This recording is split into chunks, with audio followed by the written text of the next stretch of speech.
I suppose there are some things in life you never really forget, no matter how hard you try to bury them beneath the weight of years and distance. The ranch was one of those things for me. 30 years I stayed away from that land, 30 years of pretending it didn't exist, that those dusty acres and weathered fences were just a chapter I'd closed and locked away. But when Harold died last spring, when I held his cooling hand in that sterile hospital room and watched the monitors go flat, I learned that some doors refuse to stay closed, no matter how tightly you seal them. We met when we were young, Harold and I, back when the world seemed full of endless possibility and the future stretched out before us like an open highway. He was working on his family's cattle ranch just outside of Prescott, Arizona, and I was a waitress at the diner in town, serving coffee and pie to cowboys and dreamers. He had the kindest eyes I'd ever seen, brown and warm like the earth after rain, and when he smiled at me that first morning, asking for his eggs over easy, I felt something shift inside my chest. We married within a year, against my father's wishes but with my mother's quiet blessing, and I moved out to that ranch believing I'd found my forever. The land itself was beautiful in a harsh, unforgiving way. 300 acres of scrub brush and red dirt, punctuated by ancient mesquite trees and rock formations that looked like sleeping giants. The house was modest, a 2-bedroom structure with a wraparound porch where we'd sit in the evenings, watching the sun paint the sky in shades of orange and purple that seemed impossible, too vivid to be real. Harold's father had passed the year before we married, and his mother, Eleanor, lived with us in that house, a silent presence who moved through the rooms like a ghost, always watching, always judging. I tried to love her, tried to win her approval with home-cooked meals and a clean house and a cheerful disposition, but Eleanor had wanted Harold to marry someone else, someone from a ranching family, someone who understood that life in a way I never could. We had 20 good years on that ranch, Harold and I. We worked the cattle together, mended fences under the blazing sun, celebrated small victories and weathered difficult seasons. We never had children, though we tried. 3 pregnancies, 3 losses, each one carving a deeper hollow in my heart until I couldn't bear to hope anymore. Harold never blamed me, never made me feel less than whole, but I saw the sadness in his eyes sometimes when we'd pass families in town, fathers swinging their children onto their shoulders, mothers with babies strapped to their chests. Eleanor, though, she had plenty to say about my failures, whispered comments about barren soil and dead branches, words that stung like wasps even as I pretended not to hear them. It was in our 21st year together that everything changed. Harold had been acting strange for months, taking long rides alone, disappearing for hours with vague explanations about checking the far pastures or meeting with the feed supplier. I noticed the way he'd grown distant, the way his eyes would slide away from mine during dinner, the way he'd started sleeping on his side, his back to me, where once he'd held me close through the night. I told myself it was stress, that the ranch was struggling financially, that he was carrying burdens he didn't want to share. But deep down, in that place where intuition lives, I knew something was terribly wrong. The truth came on a Tuesday in October. I'd driven into town for groceries and returned early, the sky threatening rain. I parked the truck and walked toward the barn, carrying a bag of apples I'd bought for the horses, and I heard voices. Harold's voice, low and urgent, and another voice, lighter, younger, laughing. I stood there frozen, my hand on the barn door, and I knew before I even looked that my life was about to shatter. When I pulled that door open, I saw them together, Harold and Sarah Fielding, the daughter of our nearest neighbor, a girl half his age with blonde hair and freckles and a smile that had always seemed so innocent. They sprang apart like guilty teenagers, but the damage was done. The image of them together, his hands on her waist, her lips red and swollen, burned itself into my brain like a brand. I didn't scream or cry or throw things, though I wanted to more than anything. I simply turned around and walked back to the house, my legs moving mechanically, my mind blank with shock. Harold followed me, his voice desperate, apologizing, explaining, making excuses. She meant nothing, it was a mistake, he'd end it immediately, please forgive him. I listened to his words as if they were coming from underwater, distant and distorted.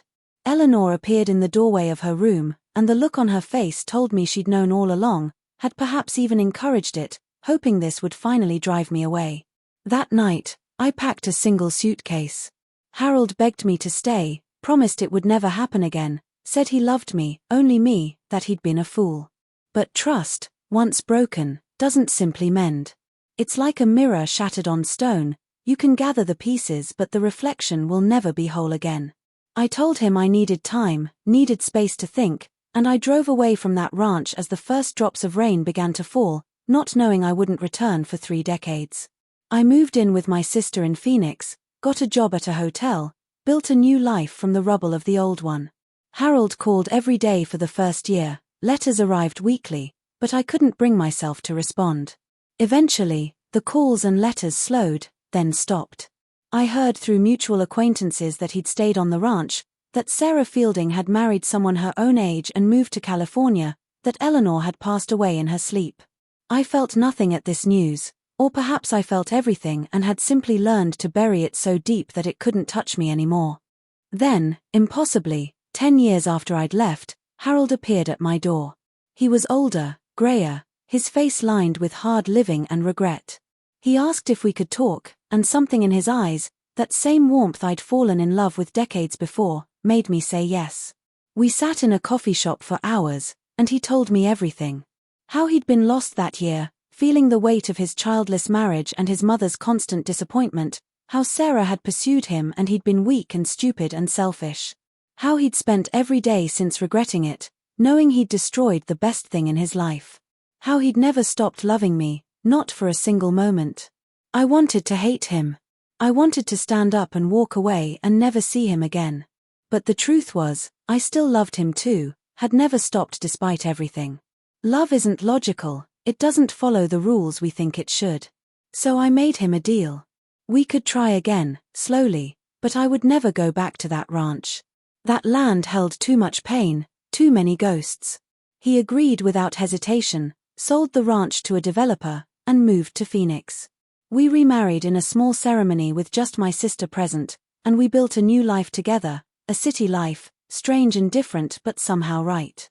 We had 20 more years together, Harold and I, in a small house with a garden where I grew tomatoes and roses. They were good years, gentle years, though something had shifted between us. We were more careful with each other, more aware of our fragility. He worked in construction, I eventually retired from the hotel, and we spent our evenings watching old movies and cooking dinners together. He never betrayed me again, I'm certain of that, but neither did I ever fully open my heart to him the way I once had. Some wounds heal but they leave scars, tight and tender, reminders of what was lost. Last spring, Harold started getting sick. Just small things at first, fatigue and a cough that wouldn't go away, but then came the diagnosis. Lung cancer, aggressive and merciless. He'd smoked for years in his youth, back when everyone did, before we knew better. The doctors gave him 6 months, but Harold, stubborn even in dying, lasted 8. I cared for him at home, helped him to the bathroom, fed him when he couldn't feed himself, held his hand through the long nights when the pain medication wasn't enough and he'd grip my fingers so hard I thought the bones would break. He apologized often in those final weeks, tearful apologies for that long-ago betrayal, for the years I'd lost, for leaving me alone. I told him I'd forgiven him, and I had, mostly, though forgiveness is a complicated thing, never as complete or simple as we pretend it should be. The morning he died, Harold was lucid for the first time in days. He looked at me with those brown eyes, clouded now with pain and morphine, and he said, "Dorothy, I need to tell you something. About the ranch." My heart squeezed in my chest. I hadn't thought about that place in years, had trained myself not to. "What about it?" I asked, smoothing the thin grey hair back from his forehead. He struggled to speak, his breath rattling in his chest. "After you left, before I sold it, I buried something there. In the old storm cellar behind the barn. I couldn't sell it, couldn't let it go to strangers. I saved it for you." I started to ask what he meant, but his eyes had closed, his breathing had changed, and then the monitors began their awful screaming and nurses rushed in and he was gone, just like that, leaving me with questions that would never be answered. The funeral was small. We'd outlived most of our friends, and we'd never had children to mourn him. My sister came, now bent with arthritis but still sharp-minded, and a few of Harold's co-workers. I went through the motions of grief, accepted condolences, signed papers, sorted through his belongings. But his last words haunted me. What had he buried? Why had he kept it secret for all these years? I tried to convince myself it didn't matter, that whatever it was should stay buried, but curiosity is a persistent thing, and grief makes us do strange things. It took me 2 months to work up the courage. 2 months of sleepless nights and endless wondering before I finally got in my car one Saturday morning and drove north toward Prescott. I wasn't even sure the ranch still existed, wasn't sure I could find it after 30 years, but as I drove those familiar roads, muscle memory took over. The landscape had changed, new developments sprawling where once there was only desert, but the bones of the place remained the same. And then, impossibly, there it was. The old entrance gate, the crooked sign that had once read Patterson Ranch, now faded and barely legible. But the land itself was still there, undeveloped, as if waiting.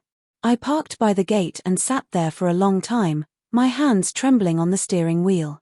The gate was chained shut, a no trespassing sign rusted and hanging by one corner. I could see the house in the distance, weathered and sagging but still standing, the barn beside it like a tilted gravestone. Every instinct told me to turn around, to leave the past buried where it belonged, but Harold's words kept echoing in my mind. He'd saved something for me. After everything, he'd kept something safe. I'm not sure where I found the strength, but I got out of the car, found a gap in the fence line, and walked onto that land for the first time in 30 years. The scrub brush caught at my clothes, the sun beat down on my head, and with every step I felt like I was walking backward through time. The house was a ruin, windows broken, porch collapsed, but the barn was still intact, and behind it, just as I remembered, was the old storm cellar, its wooden door weathered to grey and covered in debris. My hands shook as I cleared away the branches and tumbleweeds. The door was heavy, and for a moment I thought I wouldn't be able to open it, but then it groaned and gave way, revealing stone steps descending into darkness. I used my phone as a flashlight and climbed down carefully, my heart hammering in my chest. The cellar was small and dank, smelling of earth and time, and in the far corner, wrapped in oilcloth and protected by a wooden crate, I found it. Inside was a metal box, the kind you'd use for important documents.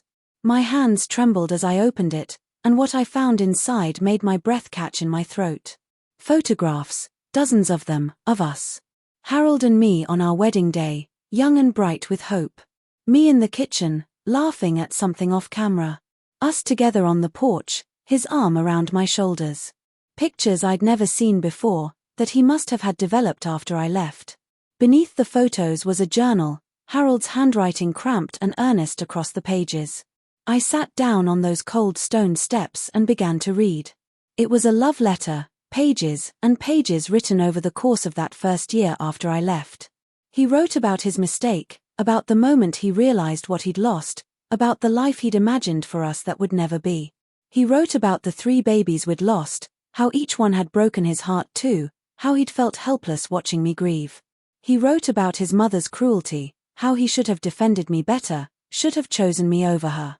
He wrote about the ranch, how every corner of it reminded him of me, how he couldn't bear to stay but couldn't bear to let it go either. And then, at the end, written in a shakier hand, dated just weeks before he sold the property, he wrote this: "If Dorothy ever reads this, I want her to know that I carried her with me every single day. That betraying her was the worst thing I ever did, and becoming worthy of her forgiveness became my life's work. I'm burying our memories here, in the land where we loved each other first, where we were happy before I ruined it. Maybe someday she'll come back and find them, and maybe she'll understand that despite everything, despite my weakness and my mistakes, she was always the only woman I ever truly loved." I sat in that dark cellar and cried, really cried, for the first time since Harold died. I cried for the young couple we'd been, full of dreams and innocence. I cried for the babies we'd lost and the family we'd never had. I cried for the years of hurt and distance, for the pain we'd caused each other, for the forgiveness that came too slowly and cost too much. I cried for Harold, gone now, who'd carried this secret for 3 decades, waiting for me to find it. And I cried for myself, for the woman who'd loved a flawed man and been loved by him in return, imperfectly but genuinely. When I finally climbed out of that cellar, the sun was setting, painting the sky in those same impossible shades of orange and purple I remembered from a lifetime ago. I stood there on that land, Harold's journal clutched to my chest, and I understood something I hadn't before. We spend so much of our lives trying to protect ourselves from pain, building walls and keeping distance, afraid to be hurt again. But love, real love, requires risk. It requires offering your heart even when you know it might be broken, even when you've been broken before. Harold and I had found our way back to each other, built something new from the ruins of what we'd lost, and though it wasn't perfect, though it carried the weight of old wounds, it had been real and true and worth every difficult moment. I buried the box again before I left, put it back in its hiding place beneath the earth. Those memories belonged to that land, to the people we'd been, and I didn't need to carry them with me anymore. But I kept the journal, and sometimes, on quiet evenings, I read Harold's words and remember that love isn't about perfection, it's about choosing each other again and again, even after the breaking. Especially after the breaking. The ranch is still there, undeveloped and waiting, a monument to what was and what could have been.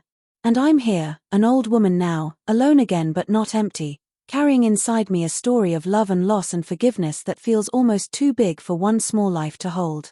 But that's the thing about being human, isn't it?